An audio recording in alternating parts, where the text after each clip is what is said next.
Anda kembali di Metro Siang. Pemirsa, pemberian makan bergizi gratis secara langsung kepada siswa di sekolah sudah merupakan skema terbaik yang bisa dijalankan.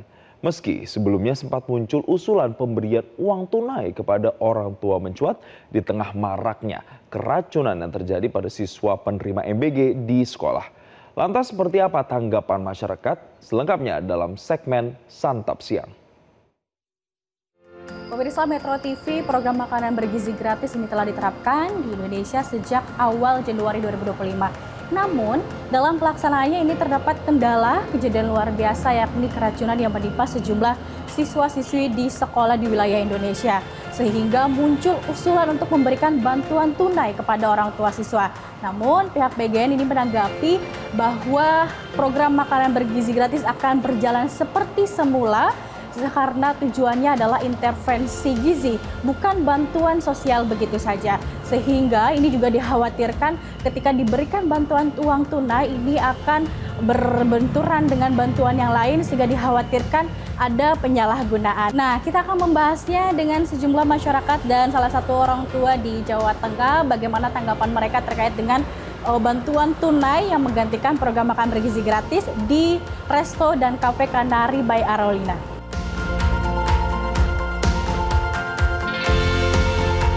Di tengah hiruk-pikuk kota Semarang, ada satu tempat yang berhasil memadukan suasana nyaman, sajian lezat, dan sentuhan estetik yang menenangkan. Namanya Kanari by Arolina, sebuah resto dan kafe yang berlokasi di kawasan Kampung Kali, tepatnya di Jalan Maijen Sutoyo, Pakunden, Kota Semarang. Tairan tempat ini sering dijadikan pilihan untuk bersantai, rapat ringan, hingga sekedar menikmati kopi sambil berbincang.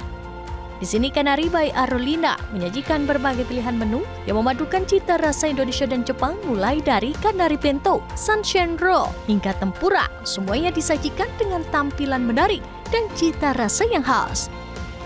Bagi pengunjung yang lebih menyukai sajian lokal, tersedia juga berbagai pilihan comfort food, yakni nasi Bali, nasi asam-asam daging, dan nasi tongseng sapi yang cocok di lidah Anda. Berada di kawasan Kampung Kali yang strategis, Kanari by Arolina mudah dijangkau dari berbagai arah di pusat kota. Nah, pemirsa Metro TV, saya sudah bersama dengan rekan-rekan saya, masyarakat Jawa Tengah, juga salah satu perwakilan orang tua. Kita akan membahas mengenai program makan bergizi gratis, di mana ada yang mengusulkan ini digantikan dengan bantuan tunai langsung. Namun sebelumnya kita simak terlebih dahulu informasi berikut ini. 1,4 miliar porsi yang sudah dibagikan. Yang keracunan makan 8.000 kurang lebih. Benar Pak Dadan? Jadi kalau diambil statistik adalah 0,0007 atau 0,0008. Artinya program ini 99,99% berhasil. Nah, pemirsa, sebelum kita membahas, kita perkenalkan terlebih dahulu. Ini ada Kak Dinda, ada Kalia mewakili orang tua, kemudian ada Kak Farah juga sebagai masyarakat Jawa Tengah. Kita akan membahas program makan bergizi gratis yang sudah berlangsung dari awal tahun. Namun sebelumnya kita santap siang terlebih dahulu. Monggo dipersilakan, saya akan ke Kalia dulu sebagai orang tua ya Kalia. Kita tahu bahwa program makan bergizi gratis ini telah diterapkan pada awal tahun, pada Januari 2025. Ini seperti apa sebagai orang tua? Apakah di sekolahan anaknya sudah diterapkan, Kak? Iya, sebenarnya program MBG ini bagus banget ya, program dari Pak Presiden ini. Tapi kalau di sekolahan anak saya itu, jadi memang dari pihak sekolahan ketika ditawari ada program MBG masuk ke sekolahan itu, pihak sekolahan memang menawarkan langsung ke orang tua. Apakah orang tua setuju atau enggak? Memang baru-baru saja ditawarkan ke orang tua, setuju atau enggak itu melalui polling. Jadi orang tua diberikan polling, setuju atau tidak jika MBG itu masuk ke sekolahan. Tapi akhirnya gimana? Akhirnya setelah polling itu berlangsung, ternyata sekitar 80%-an orang tua tidak setuju, termasuk saya. Kenapa itu sebagai orang tua dan di sekolahannya malah tidak setuju untuk program MBG diterapkan itu, Pak? Kalau saya pribadi, kenapa saya nggak setuju? Sebenarnya program MBG ini bagus, cuman melihat belakangan ini banyak kasus yang keracunan, yang sebagai orang tua jujur sangat khawatir. Kita nggak pernah tahu makanan yang diberikan ke anak kita kualitasnya seperti apa, kebersihannya seperti apa.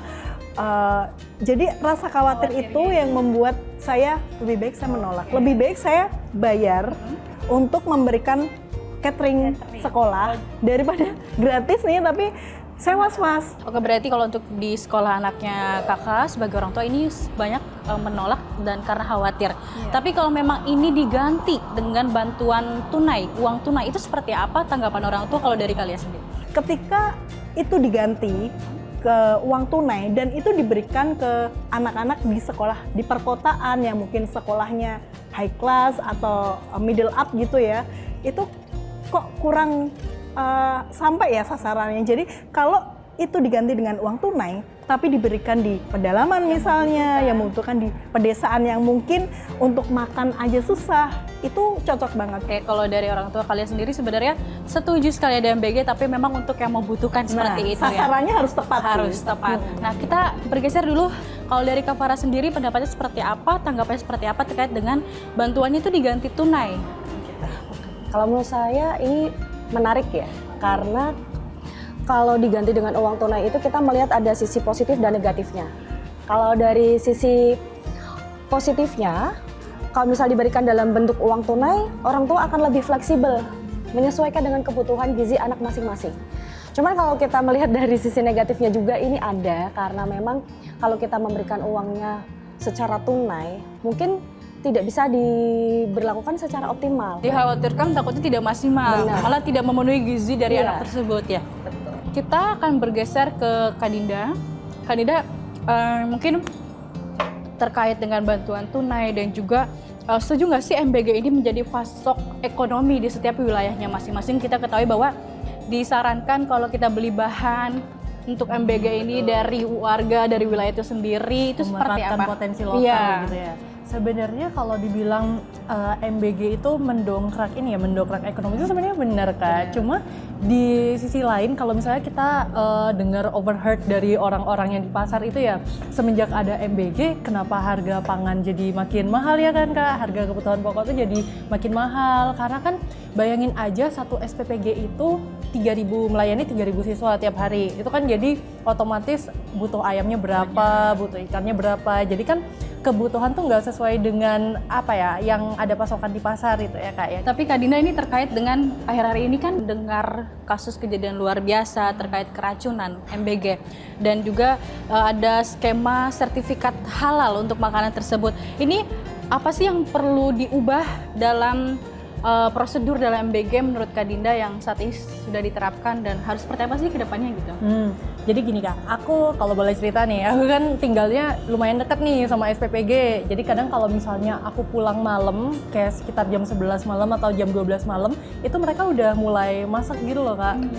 Dan yang mana MBG itu baru disantap jam 9 pagi, bahkan ada yang jam 12 siang baru disantap. Terus ini juga biasanya itu kan masak dalam skala besar banget ya, satu SPPG itu bisa 3.000 siswa. Nah, betul. Biasanya itu dalam pengemasan sih Kak. Nah, biasanya kan pakai ompreng nih. Nah, pakai ompreng ada makanan yang panas langsung dimasukin ompreng dan langsung ditutup. Nah, itu rawan banget keracunan. Jadi menurut aku kalau cuma pemberian sertifikat layak SLHS ya, tapi nggak diimbangi dengan prosedur yang benar, yang menurut aku percuma juga sih. Kita ke Kalia, Mbak Dinda, terima kasih Kalia. Tadi kan orang tua khawatir, tapi kalau dari Kalia sendiri memang kalau suatu saat diterapkan di sekolahannya, apa sih yang harus dilakukan ketika memang makanan itu diberikan kepada siswa gitu ya? Iya, kalau memang harus ada MBG di sekolahan gitu ya, paling nggak sebelum diterima siswa lah, sudah ada barriernya tersendiri gitu. Jadi guru itu udah ngecek, oh ini misalnya ini nggak banyak nasinya, atau ini lauknya kira-kira nggak bau, atau mungkin kira-kira aman lah, oke lah. Kalau itu mungkin bisa diberikan ke anak-anak. Cuman terkadang gini, misalnya di satu menu itu namanya anak-anak ya, apalagi anak SD, itu picky eater-nya tuh masih banyak banget. Nah terkadang malah justru mubazir makanan itu ketika si anak itu nggak cocok dengan menunya gitu kan. Kalau bisa sih menunya itu memang menu-menu yang kira-kira si anak-anak suka, tapi tetap nilai gizinya itu ada. Oke. Gitu. Kalau Kak Farah seperti apa melihatnya menu MBG yang pernah Kak Farah lihat? Kan biasanya memang disesuaikan dengan wilayahnya masing-masing gitu ya.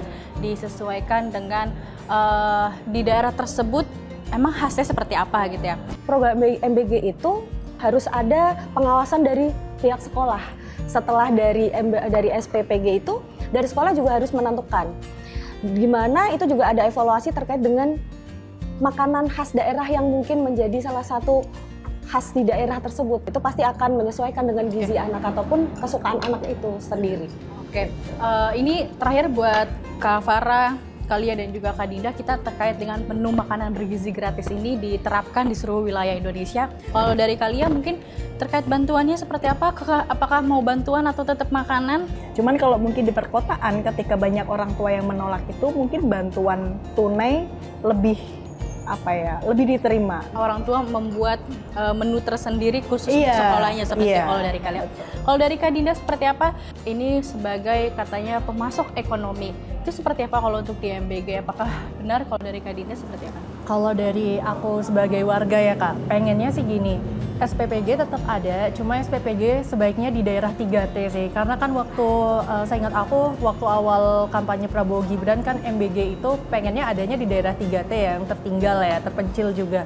Tapi kenapa sekarang SPPG malah menjamur di kota gitu, yang tadi Mbak Lia juga bilang ya, murid-murid di kota itu kan untuk memenuhi makanan bergizi itu kan udah gampang ya Kak ya. Jadi menurut aku kalau emang program makan bergizi gratis ini ingin dijalankan, lebih baik di kota itu muridnya memanfaatkan kantin sehat aja. Jadi yang makanan bergizi gratis itu dibuat di sekolahnya aja. SPPG cukup di daerah 3T aja kalau dari aku sendiri. Oke, terima kasih Kak Dinda, Kalia, dan Kak Farah. Kita membahas terkait dengan apakah setuju dengan bantuan tunai apabila program MBG ini dilanjutkan, namun ada beberapa tanggapan dan pendapat dari masyarakat khususnya di Jawa Tengah. Yang terpenting adalah kita mendukung, yang terpenting tidak merugikan, apalagi sampai kejadian yang sebelumnya terjadi seperti keracunan ini diharapkan tidak terjadi kembali lagi seperti itu, dan orang-orang yang membutuhkan di bagian 3T ini bisa terpenuhi seperti itu. Terima kasih dari Kota Semarang, Charvina Novi Andrea, Wayu Sigit, Metro TV.